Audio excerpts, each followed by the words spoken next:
Vale, ya somos algunos, entonces empezaremos y bueno, mientras se vayan metiendo las demás, pues los vamos aceptando sin problema. Sí me escuchas bien, ¿verdad? Es que creo que hay un poco de sonido de fondo. Te escucho perfecto. El tema es que, a ver, acá vas a escuchar sonido de fondo porque estamos haciendo la grabación del spot publicitario para la campaña. Y entonces estamos en un intermedio. Las personas están almorzando y yo me vine a hacer la charla contigo. Ay, te lo agradecemos de verdad mucho. Aquí en España la verdad es que ha sido bastante sonado tu candidatura. Pero bueno, empecemos. A ver, los que no sepan quién es Javier Milei, él es un economista, escritor, docente, conductor de radio, político y conferencista argentino, hoy candidato a diputado que se consolida con una tercera parte o como la tercera fuerza en Buenos Aires con un 13% de los votos.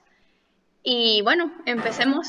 Primero te voy a hacer varias preguntas y luego las personas que estén en internet conectados o las personas que estén aquí, si quieren hacerte alguna pregunta o cualquier comentario, en la sección de preguntas pues lo pueden hacer libremente. Perfecto. Bueno, primero que todo, como primer punto te quería comentar que, bueno, aquí en España los medios de comunicación, al no tener alguna etiqueta que poner, pues te han puesto mucho como candidato de extrema derecha. Entonces, para aclarar ese punto, nos gustaría que nos comentaras cuál es tu pensamiento político, económico, cuáles son tus bases. Bueno, lo primero que hay que aclarar es que la izquierda, todo lo que no es izquierda, lo va a tildar de extrema derecha o, digamos, ya que ni siquiera se hacen cargo de procesos atroces que están dentro de sus filas, como ser también los nazis, o sea, el nacionalsocialismo, o, digamos, los fascistas. Por lo tanto, o sea, eso es muy propio de la izquierda, de hacer esa etiquetación. Yo en rigor soy un liberal libertario, o sea, me apoyo sobre la definición de liberalismo como el respeto irrestricto del proyecto de vida del prójimo, basado en el principio de no agresión y en defensa del derecho a la vida, a la libertad y a la propiedad. Por lo tanto, ese es mi pensamiento. Después, la etiqueta que quieran poner la izquierda es un problema de la izquierda. Claro, y dentro del mundo del liberalismo también existe un debate sobre si los liberales debemos o no estar dentro del mundo político, porque muchas veces la gente o los mismos liberales lo pueden considerar como contradictorio a lo que pensamos nosotros de un menor Estado o de, sí, de estar en contra un poco del tamaño del Estado. Entonces, no sé cuál es tu pensamiento al respecto sobre este debate. A ver, ahí vos tenés que hay tres posiciones de liberales. Es decir, están los liberales clásicos, que vendría a ser una suerte de más en la línea del pensamiento de Adam Smith o de Milton Friedman, donde básicamente lo que vos podrías encontrar ahí en términos de escuela sería la escuela de Chicago, ¿sí? Basado en el paradigma neoclásico. En el paradigma neoclásico se acepta la existencia de fallos de mercado y como consecuencia de ello, digo, eso abre una ventana a la intervención. Después vos tenés lo que seríamos los liberales minarquistas, donde la única función que tendría que tener el Estado es seguridad y justicia. Sí, ahí vos te podrías encontrar con alguna de las partes de la obra de Hayek o con Mises, ¿sí? O en el plano filosófico a Nozick o a Rand. Y después tenés los anarcocapitalistas, digamos, como puede ser ustedes en España tienen a Jesús Huerta de Soto, a Ancho Basto, digamos, a un argentino que vive en España, como es el caso de Rodríguez Brown, también tienen a Hans Kemakope, digamos, dentro de esta línea de libertarios anarcocapitalistas, o Walter Block, ¿sí? Digamos, personas digamos, que adhieren digamos, a la línea del anarcocapitalismo. De hecho, en mi caso, si bien en términos prácticos soy minarquista, como sería el caso de Juan Ramón Rayo, ¿sí? Filosóficamente soy anarcocapitalista. Lo que sucede es que entiendo que el mundo tiene restricciones, que serían restricciones de Estado, el mundo es el que es, y digamos, después existen restricciones operativas que la misma política genera en su propio beneficio. Ese es, digamos, el encuadre conceptual. Respecto a la situación, obviamente hay, aún en la línea de los anarcocapitalistas, hay algunos que consideran que no hay que meterse en la pelea política, y hay otros, digamos, como Rothbard, que sí consideran que hay que hacerlo. En mi caso, digo, yo estoy en la línea de Rothbard, yo creo que sí hay que hacerlo. Básicamente la forma de tratar de cambiar la realidad, te diría que son tres. Una es la batalla cultural, otra es la vía revolucionaria y la otra es dentro del sistema. A ver, ¿cuál es el problema?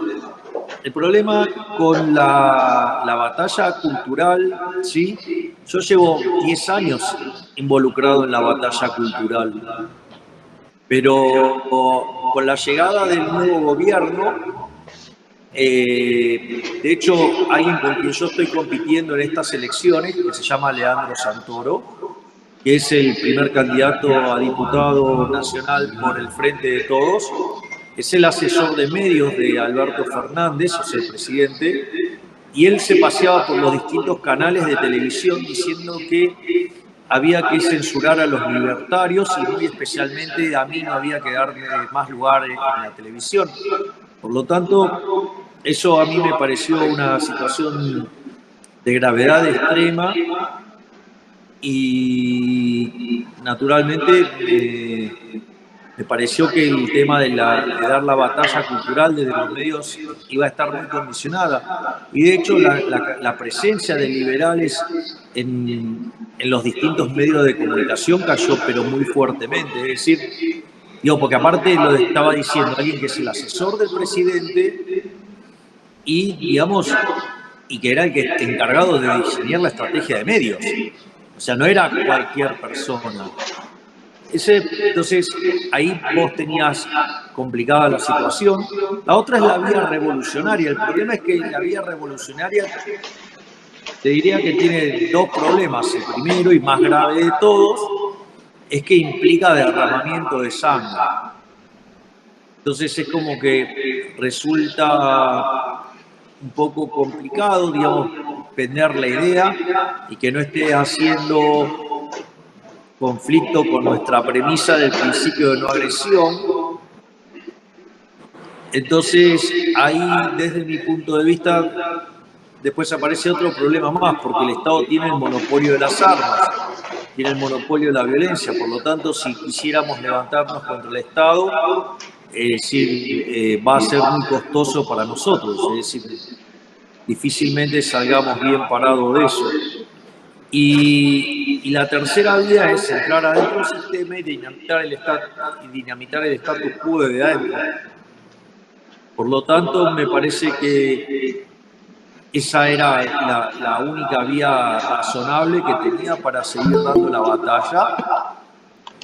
Y bueno, o sea, en ese contexto sacamos casi el 14% de los votos y las distintas encuestas dicen que ya en este momento estaríamos peleando el segundo lugar cabeza a cabeza con el Frente de Todos. Así es que la lectura que yo hago es una lectura que creo que ha sido muy positiva, porque en general los outsiders suelen sumarse a estructuras que ya existen. Y cuando alguien que es un outsider, que nunca participó de la política, crea una estructura nueva, suele suceder que no pasa lo que se llaman las pasos, es decir, un piso de 1,5% de los votos. O sea, todos los casos de outsiders con estructuras nuevas no han pasado nunca el 1,5% de los votos. Por lo tanto, cuando arrancamos esta travesía, nos decían que no íbamos a poder pasar el piso.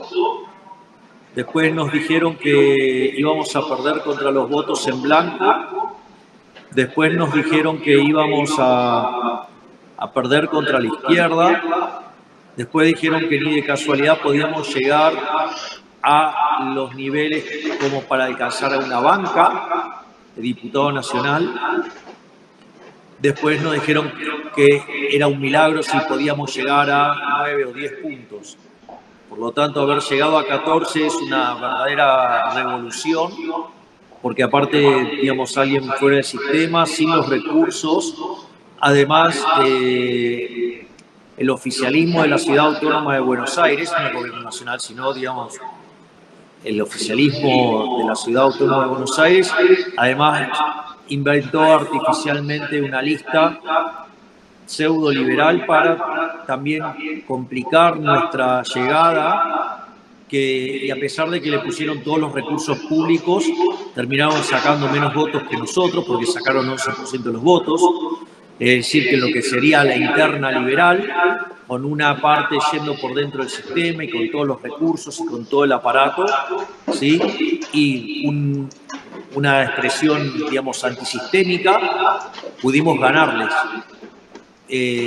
La noticia buena es que el 25% de los ciudadanos de la capital federal adhieren a las ideas del liberalismo y que si nosotros logramos capitalizar esos votos en noviembre estaríamos dejando el kirchnerismo en el tercer lugar y eso definitivamente sería el principio del fin para el kirchnerismo, que es uno de los procesos políticos más nefastos que ha tenido la historia argentina. Así que en ese sentido también estamos muy contentos y bueno, y dispuestos a dar la batalla.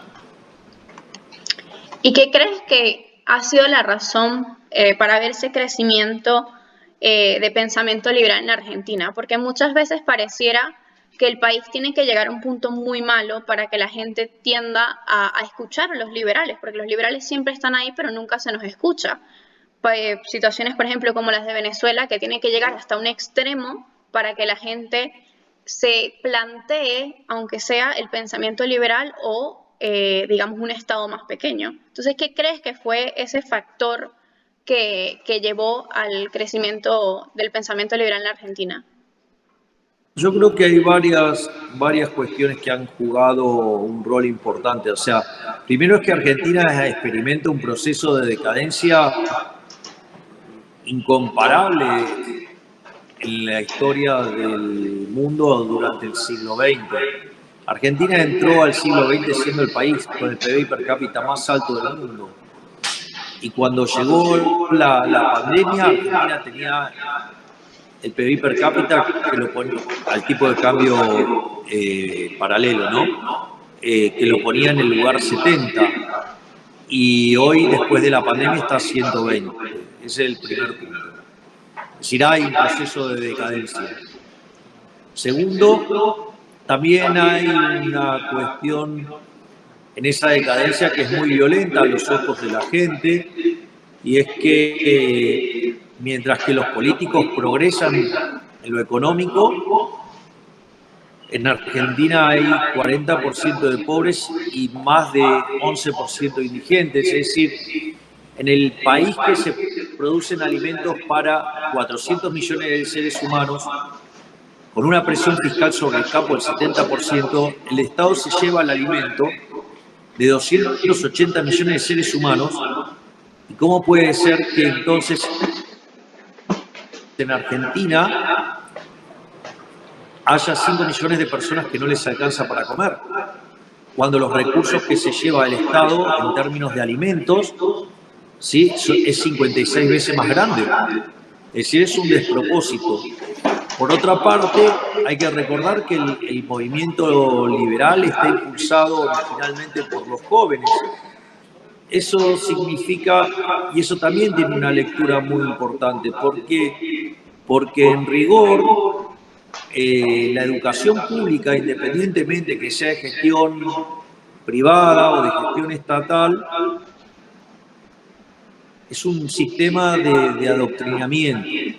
decir, es un mecanismo por el cual a las personas se les lava el cerebro para que sean esclavos de la religión del Estado.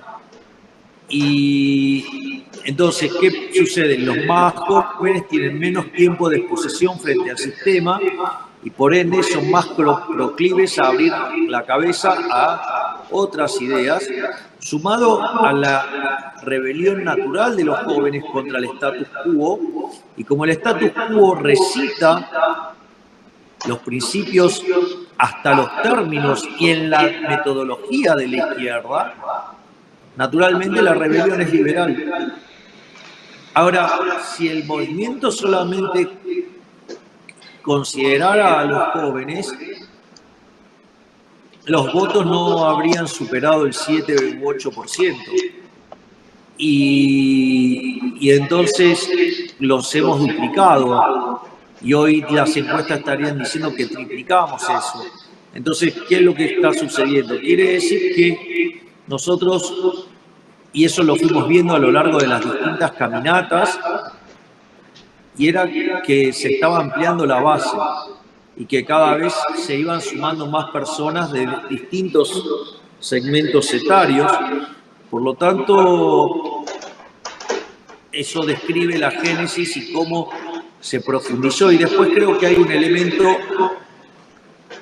un shock externo que a los efectos de cómo se trató desde la política potenció las ideas, porque básicamente el hecho de la llegada de la pandemia y siendo Argentina el país que hizo la cuarentena más larga y más profunda del mundo, haciendo caer el PBI el triple que el resto del mundo, y con una situación donde además el año pasado terminamos entre los 5 países con mayor cantidad de muertos por millón de habitantes, eso generó un golpe favorable sobre las ideas de la libertad para repotenciar estas ideas. Entonces, en ese sentido, la verdad es que yo creo que eso es lo que está explicando el resultado, ¿no? O sea, de por qué ha habido este crecimiento tan importante de las ideas de la libertad en Argentina. ¿Y ves algún país que tenga un panorama parecido al de Argentina? Me refiero con el pensamiento liberal, ya que hoy, por ejemplo, sacaron una encuesta aquí en España que dice que el 60% de los españoles opina que el capitalismo hace más mal que bien. Entonces, frente a una guerra cultural, digamos, o ante una lucha cultural contra la izquierda, en muchos países más bien se está perdiendo la lucha de nosotros los liberales. Entonces, por esto de pronto, si ves algún panorama parecido al del crecimiento liberal en Argentina. A ver, mi experiencia, yo voy a contar mi experiencia personal y ustedes después podrán hacer las adaptaciones. La realidad es que yo antes de la pandemia ya venía armando exposiciones no solo en Argentina, sino también fuera de Argentina, que oscilaban en concurrencias de entre 1.000 y 5.000 personas. Por lo tanto, digamos, el proceso está tomando curso. Lo otro que hay que tener en cuenta es que no hay que desesperarse. La izquierda lleva 30 años haciendo esto. Es decir, desde la caída del muro de Berlín ellos se organizaron. Justamente el foro de San Pablo, por ejemplo, era instrumentar todo un proceso, que en realidad son 3 etapas, para lograr establecer la Unión Soviética Latinoamericana, que hoy se reúnen en el Grupo Puebla. Por lo tanto, hay que también tener en cuenta que ellos se supieron organizar y reconstruirse después de la caída del muro y que hay algunas cosas que tendríamos que saber copiar.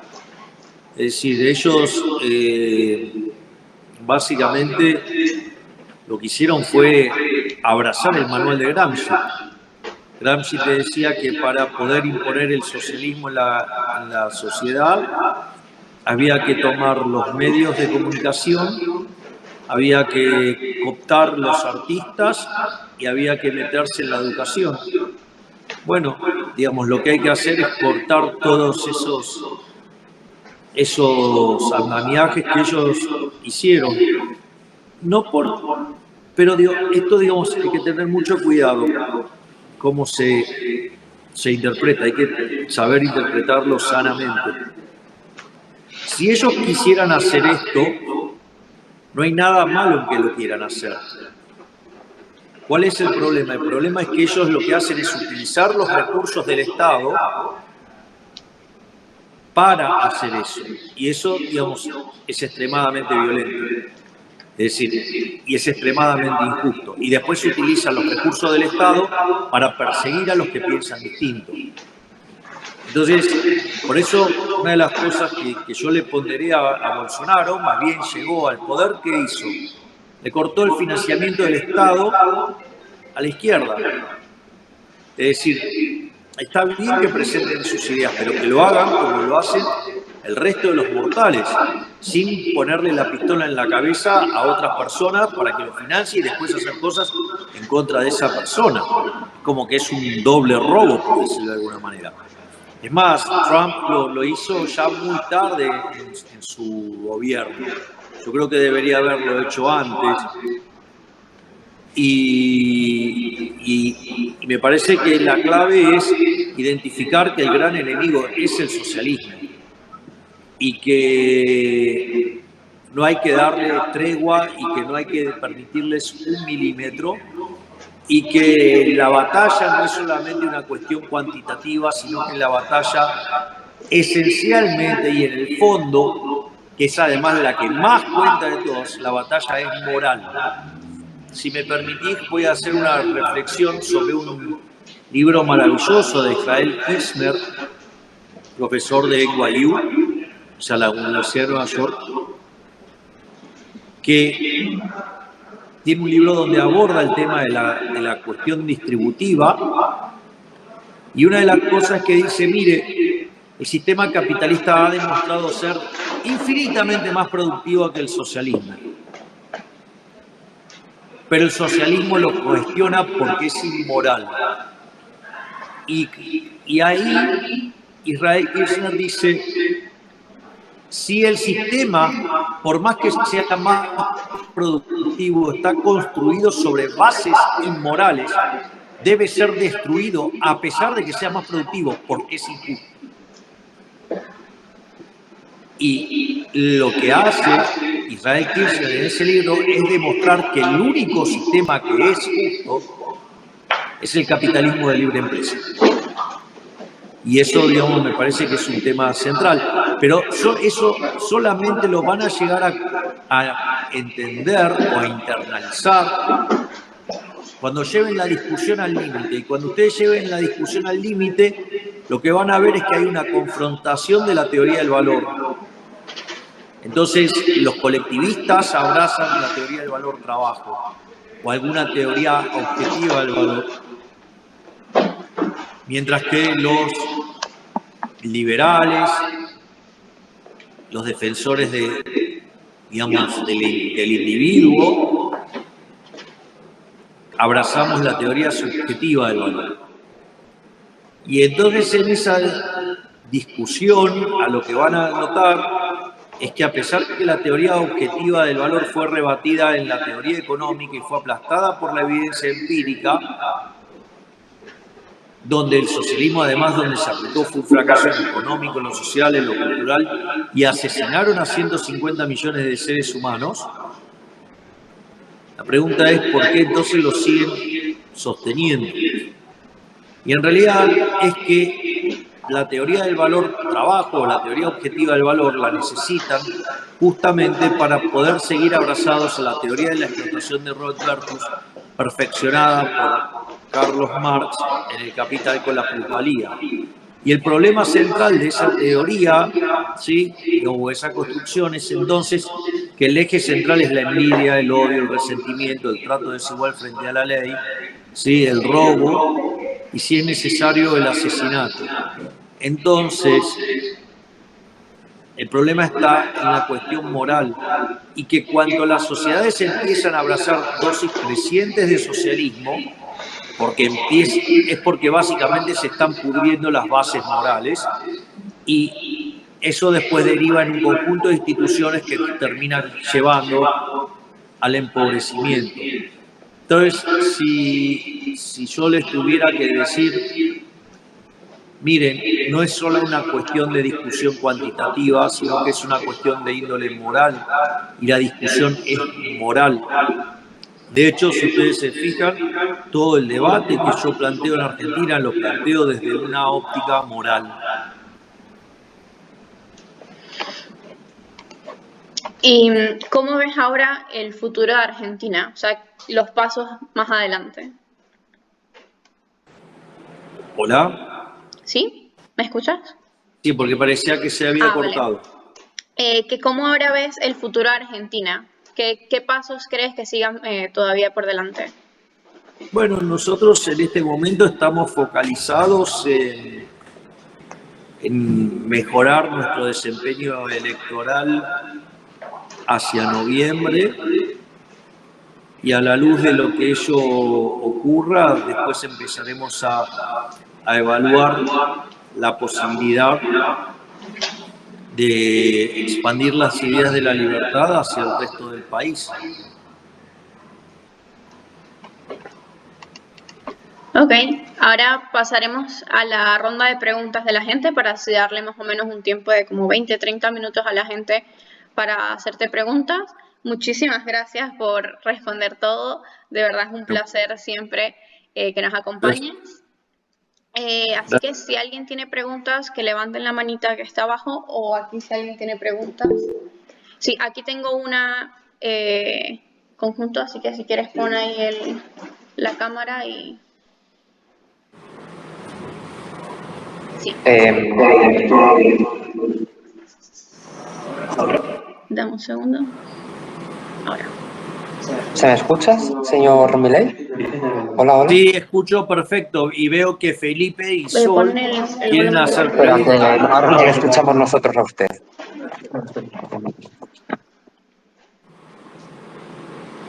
Ahora, a ver. ¿Usted no le escucha? A Sol y a Felipe no los escucho a ustedes y evidentemente están con un tema de sonido porque les hace eco. Si quieres hablarlo por aquí. Y Benja también quiere preguntar. No, nos tiene que escuchar de momento solo a nosotros. Bueno, ahora los estoy escuchando a ustedes. Vale, perfecto. Pues le voy a hacer mi pregunta. Señor Milei, como usted sabrá, al menos aquí en España hay mucha gente que no tiene una fuerte educación económica. Y a los liberales muchas veces el argumento que damos para que voten a formaciones liberales es nuestro sistema económico es mejor. ¿Cómo podemos, por decirlo de alguna forma, llegar a esta gente que no tiene mucha información sobre economía? ¿Cómo podemos atraerles al liberalismo? ¿Y ustedes acaso creen que esa misma gente tiene formación de izquierda? Digo, porque la izquierda no se detiene ante eso, va y avanza. Desde mi punto de vista, habría que trabajar no solo en lo económico, refuerzo la idea, tienen que trabajar sobre la moral, y eso lo entiende todo el mundo. Y después hay que hacer un esfuerzo para mejorar la calidad de la divulgación. Es decir, ahora, para ser un buen divulgador, lo primero que tienen que ser es bueno en lo que hacen, porque quizás el problema no es de la gente que no entiende, el problema es que quizás no sean buenos divulgadores. Entonces la clave está por la divulgación. Lo que pasa es que muchas personas les están más pendientes del ego que de la divulgación. Entonces, hasta que no decidan bajar de la torre de marfil, eso no va a ocurrir. Es decir, si quieren, me puedo poner ahora a hablar en términos de modelos de equilibrio general estocásticos, ¿sí? Si quieren les hablo en términos de programación dinámica estocástica, digamos, me pongo a romper las pelotas con la ecuación de Bellman, ¿sí? Les puedo trazar la equivalencia, digamos, con el método de Gregory Chow, ¿sí? Digamos, o sea, les puedo recitar los libros de Bergsecas, ¿sí? O, digamos, me puedo poner a hinchar las pelotas con el principio del máximo de Pontryagin, digamos, porque tengo ganas de modelar en continuo. Digo, ¿qué hacemos con eso? ¿Listo? Vale, contesto. Pero también es difícil bajar a divulgar, ir a divulgar, si la izquierda tiene los medios de comunicación, como usted ha dicho antes. Si la izquierda controla la comunicación, ¿cómo divulgamos? Bueno, a ver, yo, digamos, cada vez que se me abrió una ventana en los medios, la aproveché. Es decir, lo que vos tenés que hacer es cada vez que tenés una ventana de medios, la usás. Y la gran ventaja ahora es que, digamos, la única forma de comunicarte no es usando la televisión o la radio. Podés crear tus propios, digamos, tu propio canal de YouTube, lo podés hacer desde el Instagram y tenés cientos de formas de comunicarte y llegarle a la gente. A ver, el otro día me invitan de un programa. Entonces, como es un programa que está cooptado por el jefe de gobierno de la Ciudad Autónoma de Buenos Aires, me invitaban para justamente hacerme una emboscada. Entonces, sabiendo eso, ¿qué hice? Determiné cuáles eran las condiciones para que yo fuera al programa. Entonces me dijeron, bueno, esas condiciones son inadmisibles. Dije, bueno, metete el programa en el orto. ¿Sabes por qué? Porque vos, si tenés suerte, tenés un punto de rating. Un punto de rating, digamos, en Argentina son 100.000 personas. ¿Sabes qué? Yo subo un video y de repente solo en mi Instagram, digamos, puedo tener 300.000, 400.000 reproducciones. Si además me ocupo por viralizarlo, lo termina viendo 2 millones de personas, o sea, 20 puntos de rating. Tu programa de mierda, metételo en el culo, me importa un carajo ir a tu programa. O aceptás mis condiciones o no te voy. ¿Me comprendés? Bueno, entonces, en lugar de quejarse, laburen para salir de la situación. O sea, la izquierda tiene recursos ahora, antes no los tenía. Entonces traten de buscarle la vuelta. Es más fácil. Es decir, en lugar de ponerse a llorar, digamos, pongan manos a la obra para cambiar la situación. Vale, muchas gracias. No, por favor. Vale, Felipe. Buenas, no sé si se me escucha. Felipe, ¿Se me escucha? Sí. Sí, te escucho bajito, pero te escucho. Encantado, Javier, un placer. Mira, Gracias. mi pregunta es más básicamente hacia la situación que estamos viviendo en Argentina. Yo llevo acá en España 14 años casi. Y mi pregunta es en torno a unas posibles elecciones en el futuro, en el 2023. ¿Te plantearías o habría una posibilidad de juntarse todos los liberales? Es decir, como se había planteado hace poco que había un frente único que se iba a formar, que se llamaba Vamos, pero no sé si a futuro tenéis planteado algo o tenéis pensado algo por el estilo. Bueno, en principio, Vamos era una trampa, porque parte de los que estaban en Vamos justamente querían hacer una trampa para perjudicarme a mí, en mi candidatura, que dicho sea de paso son los mismos que después terminaron aliados con Juntos por el Cambio, y que estando en una interna, en lugar de criticar y pelear con quien tenía la interna, me criticaban a mí. Más claro, échale agua. Sí, te entiendo. Bueno, digo, ok. Ahora, el tiempo es...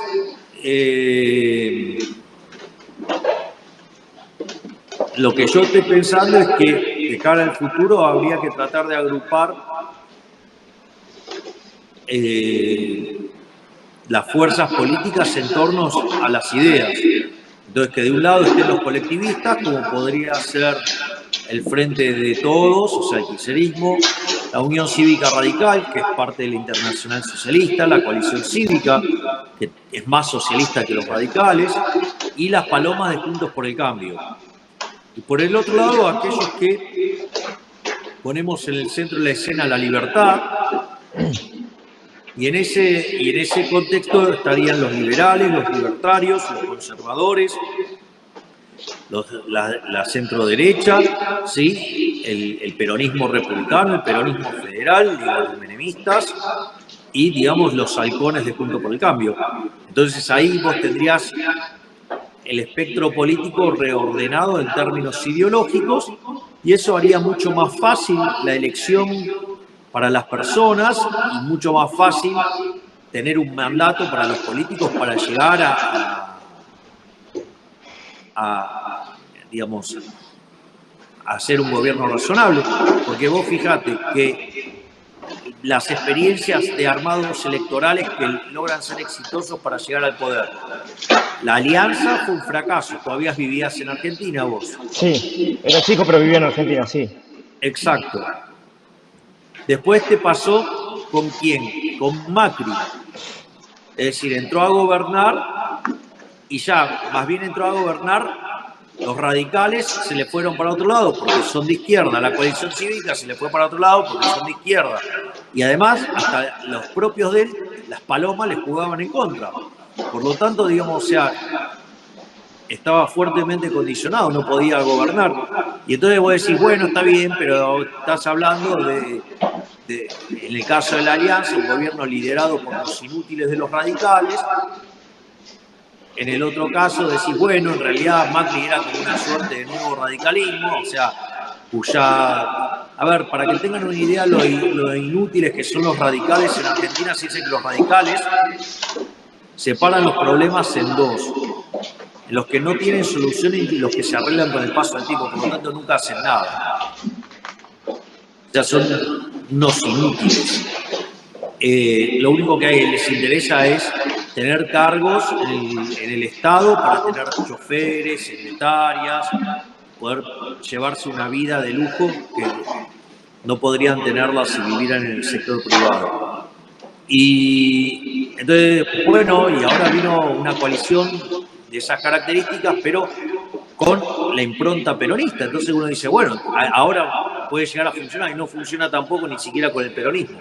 O sea, quiere decir que en el fondo me parece que urge un reordenamiento ideológico y que en esos términos debería darse la contienda electoral del 2023 para que quien llegue al poder tenga un claro mandato de lo que tiene que hacer. Ok. Una cosa más y ya dejo que hay mucha gente. Hace poco le leí una publicación de Patricia Bullrich que decía que te querían incorporar a vos a Juntos por el Cambio. Es una cosa que a mí me sorprende que lo diga Patricia porque está claro que desde un punto de vista ideológico vos no vas a negociar con toda la lacra que hay dentro de Juntos por el Cambio, Juntos por el Cargo, como dirías vos. ¿Qué opinas de eso, de los dichos de ella? De que te querrían integrar a vos dentro de Juntos por el Cambio y no formar un grupo aparte como lo que propuso también José Luis Espert por la provincia, formar algo aparte por fuera. Yo, si vos te fijás, acabo de describir cómo estoy viendo yo la situación. Está claro que, a ver, Felipe, lo hago al revés. ¿Vos creés que yo me puedo juntar con los radicales? No. ¿Me puedo juntar con la coalición cívica? No. ¿Me puedo juntar con el jefe de gobierno de la Ciudad Autónoma de Buenos Aires que usa los recursos de la ciudad para perseguir a opositores y al que más persigue es a mí? Claro. Digamos, yo estoy proponiendo otro. Es más, tengan cuidado porque hasta hacen textuales de cosas que no se dijeron. A mí me ha pasado, me han hecho textuales de cosas que no he dicho. O sea, literalmente, o sea, y ponen un textual mío y ponen un video, ¿sí? Eso lo hizo, por ejemplo, la gente que la supuesta lista liberal dentro de Juntos por el Cambio, que en lugar de pelear en la linterna contra la lista, digamos, del jefe de gobierno, ¿sí? En realidad se dedicaba a ensuciarme y a mentir sobre mi persona. Bueno, entre otras cosas, Digamos, hay un caso de donde me ponen un textual, me ponen un video, entonces vos creés que el video está, digamos, la prueba de ese textual. No, dice otra cosa totalmente distinta. Digo, y sin embargo, todo el mundo me estaba pegando por ese supuesto textual, un textual que nunca dije. Entonces tengan cuidado porque, o sea, en los medios en Argentina se hace mucha trampa. Sí. Es decir, los medios reciben mucha pauta oficial y pueden decir cosas que verdaderamente y directamente son falsas con tal de torcer la opinión popular. Nada, muchísimas gracias, Javier. No, Un por placer y favor. espero que el futuro de Argentina esté en buenas manos. Sí, Muchas gracias. ¿Sol? Hola, ¿qué tal? ¿Se me escucha? sí, Sol, se Sí. te escucha. Genial. Bueno, gran admiradora, Javier. Yo también vengo de Argentina. Llevo acá 4 años. Me fui bastante defraudada con Macri. O sea, tenía un poco de esperanza y después se me fue y me fui del país. Y bueno, ya acá estoy. Pero bueno, mi pregunta era básicamente, ¿cuál crees que sería tu capacidad de cambio? O sea, llegando al Congreso, que seguro que vas a llegar porque los resultados lo demostrarán. ¿Y qué es lo primero que cambiarías de Argentina? Porque entiendo que, claro, que doy fe de que en Argentina la educación es una máquina de adoctrinación debido, pero ¿cómo cambiarías eso? ¿Qué sería lo primero que quisieras cambiar si no es eso exactamente? Básicamente el planteo es un planteo de índole moral, donde lo que se va a poner sobre todas las cosas es la cuestión moral. Y eso tiene consecuencias directas sobre lo que no voy a hacer y sobre lo que voy a hacer. Sobre lo que no voy a hacer, está claro que mi posición es que nunca voy a subir los impuestos, nunca voy a crear nuevos impuestos, nunca voy a ir contra la libertad, nunca voy a ir contra la propiedad, ni nunca voy a ir contra la vida. Ya solo con eso soy totalmente distinto al resto de la casta política. Totalmente. Y por otro lado, lo que sí voy a hacer es impulsar proyectos que tengan una base moral. Es como que yo te digo, mira, la corporación política, la casta, dice que yo soy un loquito porque quiero cerrar el Banco Central. Bueno, entonces yo contesto con un argumento moral. Te hago una pregunta, Sol, ¿vos estás a favor del robo? No, para nada. ¿Estás a favor de la corrupción de los políticos? No, ciertamente ¿Estás a no. favor de que los políticos nos roben 5 puntos del PBI, castigando el crecimiento y sobre todo castigando a los más vulnerables? No, totalmente no. Bueno, No, entonces, totalmente. básicamente yo propongo la eliminación del Banco Central para terminar con esa estafa. Entonces ahora que el resto de los políticos que dicen que yo soy un loquito, me expliquen por qué ellos están a favor de robarle a la gente. Claro, totalmente. Es que, bueno, igual en Argentina no vienen robando hace tanto tiempo. Claro Bueno, que también, pero o sea, el punto es que yo estoy dispuesto a plantearlo desde un lado moral. Entonces, cuando vos lo planteas así, una medida, no necesitas negociar con nadie. Es decir, el que entonces está en contra de terminar con el robo, entonces es porque es un ladrón. totalmente. Sí. Muchísimas gracias, Javier. No, por favor. Benja.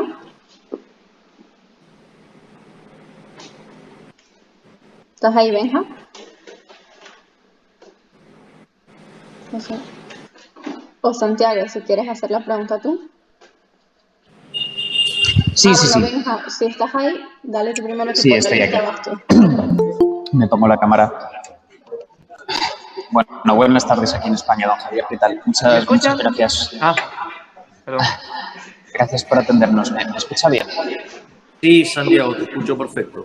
Me gustaría hacerle una pregunta porque sin quitarle mucho tiempo porque realmente ya me he visto he escuchado muchísimo en YouTube, he leído diversos medios de comunicación y bueno, considero que es usted ahora mismo del panorama político mundial, las personas con las que coincido prácticamente en el 90% de todo lo que dice, pero bueno, tenía una curiosidad más allá de cualquier pregunta académica que habiendo escuchado su ideario casi que me podría imaginar una respuesta. Me gustaría que nos recomendara algún libro sobre economía liberal, ya sea clásico, ya sea más moderno, simplemente pues bueno, llevarme una recomendación de un libro de Javier Milei sería estupendo. Yo te diría que arranques con La acción humana de Ludwig von Mises. Muy bien. Estupenda. Pues nada, era lo único que quería preguntar. Muchísimas gracias por atendernos y muchísima suerte en su trayectoria, que te seguimos muy de cerca aquí desde el otro lado de los vientos alisios. Muchísimas gracias, Santiago, y les cuento que voy a estar en España mucho más temprano de lo que se puede. Ojalá, le esperamos con los brazos abiertos. No todos, pero los que importamos sí. Gracias, Javier. Gracias.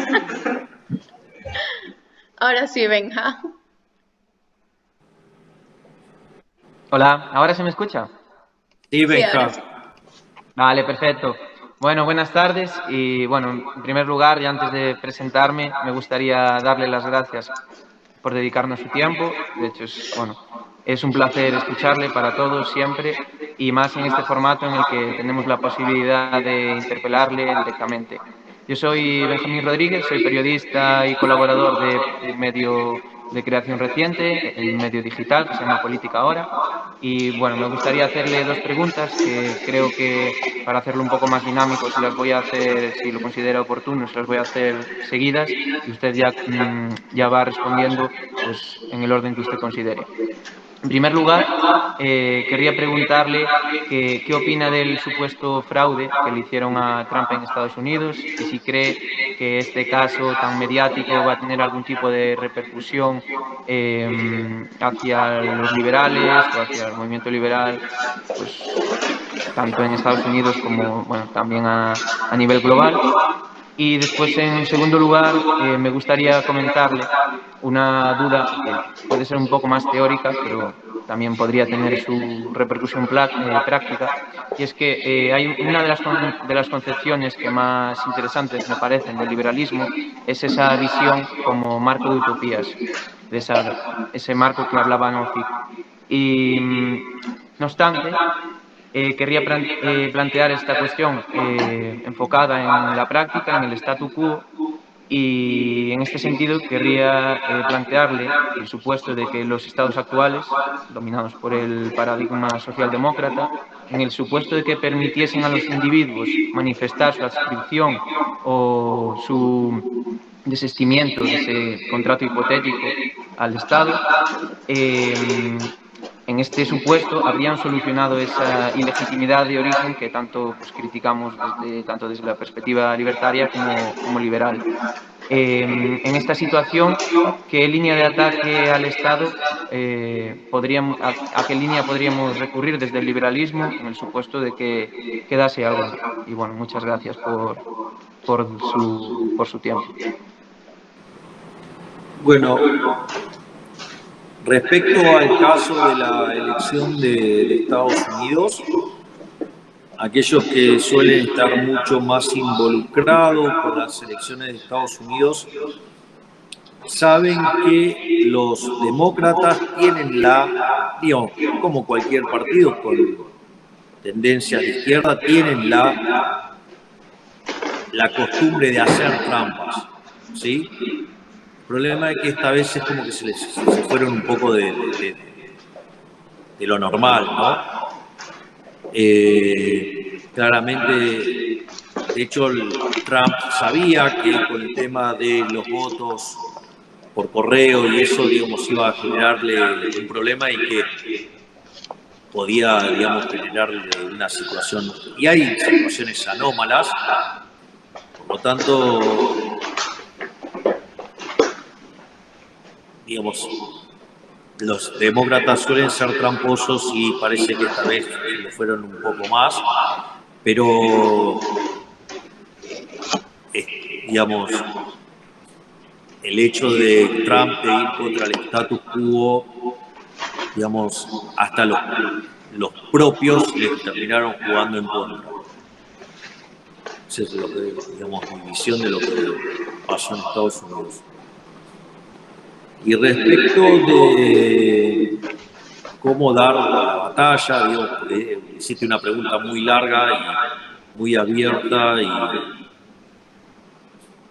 digamos, si uno quiere ir contra el paradigma, digamos, si vos querés ir desde la cuestión más estructural, digamos, deberías ir por las obras de Rothbard, ¿sí? O de Hans Hoppe, es decir, aquellos que van directamente contra el sistema, digamos, o sea, sobre la base de que el sistema,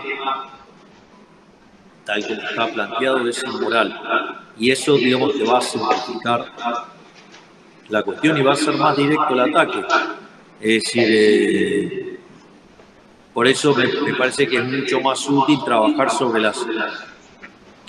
las posiciones más puras y después le vas incorporando las restricciones y ver cómo trabajar, con qué restricciones se pueden levantar, con cuáles no, y cómo ir mutando la batalla. Digo, eso es como yo lo veo. Vale, perfecto. Bueno, muchas gracias. No, por favor. Y doy paso ya al siguiente. Miguel, que él había mandado antes algo escrito, pero creo que ahora alzó la mano, entonces dale, Miguel.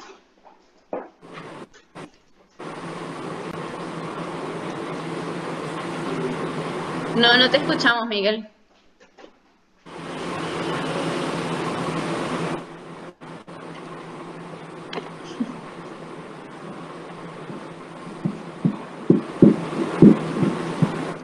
Si quieres lo puedes escribir y... Sí, exacto, se lo leo, no te preocupes. Él había puesto que cuánto tiempo crees que le tomaría a Argentina revertir la situación actual a su modelo liberal. Rayo dice que en España le tomaría 30 a 50 años hacer un cambio real. Yo creo que el cambio sí se puede hacer y que si vos empezás a hacer las reformas y la gente empieza a ver los resultados, eso va a facilitar. O sea, de hecho yo propongo tres familias de reformas con la secuencialidad entre las mismas y que en 35 años Argentina podría volver a ser un país potencia, pero lo que tienen que tener claro es que no es solo la batalla en lo económico, en la batalla cultural o la batalla en lo político, son todas al mismo tiempo. Y son todos importantes. Es decir, este es más importante que el otro. Porque, por ejemplo, hay gente que cree que la batalla cultural es lo único que importa, que la política no. Y la realidad es que vos podés estar, aún sin censura, hablando por todos los medios, pero en el momento de tomar decisiones, ¿quiénes toman decisiones? Los políticos. Es decir, yo creo que de las posiciones liberales, la más estúpida de todas es la de los agoristas, ¿no? Porque, digamos, primero porque va en contra de la acción humana. ¿O acaso ustedes creen que, digamos, el Estado no juega? O sea, digo, el Estado justamente plantea las restricciones en términos violentos, de modo tal que si ustedes no hacen lo que el Estado quiere, digamos, o sea, los castiga. Por lo tanto, digamos, en la lógica... De hecho, hay una conferencia de Huerta de Soto que él cuenta de por qué él paga todos los impuestos. Y dice, mire, usted es un esclavo. O sea, ahora, digo, si rebelarse va a implicar que lo revienten a azotes, bueno, no sea estúpido. O sea, pague los impuestos, pero sepa que usted es un esclavo. O sea... Digo, ahí en esa pequeña frase, Jesús Huerta de Soto lo que hace es dar por tierra a la estupidez esa del agorismo, que eso lo planteó Kautsky y hoy que Rothbard se lo destruyó. Es Entonces, si ustedes no tienen una pata política, no van a tener cómo llevarlo a la realidad, aun cuando no lo censuren. Y si tienen la pata política, pero no tienen la pata cultural, la izquierda va a seguir trabajando en pudrirle la cabeza a la gente diciendo que el sistema es injusto. Entonces, en realidad es una lucha simultánea en todas las líneas, y donde todas las líneas tienen que conocer cómo funcionan todas las otras líneas. No digo que sean especialistas en cada una de esas líneas, pero es decir, vos, por ejemplo, si vos te metés en un sistema donde el Estado se lleva la mitad de todo, digamos, tenés que dar la pelea contra todos los colectivistas y contra todos los ladrones que viven del Estado, para tratar de luchar para ir desde la situación actual a lo más parecido a lo que tengas conceptualmente dentro del liberalismo, y si vienen y un conjunto de imbéciles, ¿sí?, digamos, atacados de purismo, te van a estar tirando piedra, digamos, ese conjunto de imbéciles no se dan cuenta que son funcionales a la izquierda. ¿Por qué? Porque, digamos, a los únicos que están tratando de llevar el sistema para el otro lado, le pegan a eso en lugar de, digamos, de pegarle al verdadero enemigo. Bueno, digo, eso no sé en otras partes del mundo, pero en Argentina pasa bastante. Es decir, pero bueno, nada, son cosas que suceden. Digamos, cuando Messi jugaba en Barcelona, los goles no lo hacía la hinchada de Barcelona, lo hacía Messi. En el Real Madrid los hacía Ronaldo. Se fue Ronaldo, no está mal los goles de Ronaldo, y ahora se fue Messi, no está mal los goles de Messi. Y los que estaban en la tribuna no hacen ningún gol. Bueno, en Argentina tenemos tipos que están en la tribuna que le tiran piedras a los jugadores propios, imagínense. Pablo, Alejandro y luego Víctor. Que sean cortas, porfa, para no comernos todo el tiempo. Pablo, primero tú. Hola, buenas tardes. Procuraré ser breve. Tenía una pregunta un poco así, enlazando con las anteriores. Usted mencionó que para hacer frente a la guerra moral que está planteando la izquierda hay que usar la moral como moneda de cambio. Pero me estoy acordando, por ejemplo, de cuando aquí en la región de Madrid se construyó un hospital de descarga para poder gestionar mejor las emergencias por COVID, que los hospitales no estuvieran tan saturados y demás. Se puede estar más o menos de acuerdo con esta idea, ahora si mejor o peor, ahí no voy a entrar. Pero me estoy acordando de que una mujer en Twitter, como comparó dicho hospital con el campo de concentración de Auschwitz. Y tuvo que salir el propio community manager del campo de concentración a decirle: pero ¿es usted consciente de que está comparando un hospital con un sitio en el que se horneaba, fusilaba y explotaba gente? ¿Se está dando cuenta? Y siguen en la misma. Y a escalas menores vas a la gente con esas cuestiones de: pero ¿verdaderamente estás a favor de violar la presunción de inocencia, que es un derecho fundamental? ¿Estás a favor de que se meta un hombre en un montón de cosas de: pero verdaderamente estás a favor de eso? ¿Estás a favor de que se tire piedras a una persona porque no piensa como tú? Y la gente te dice que sí.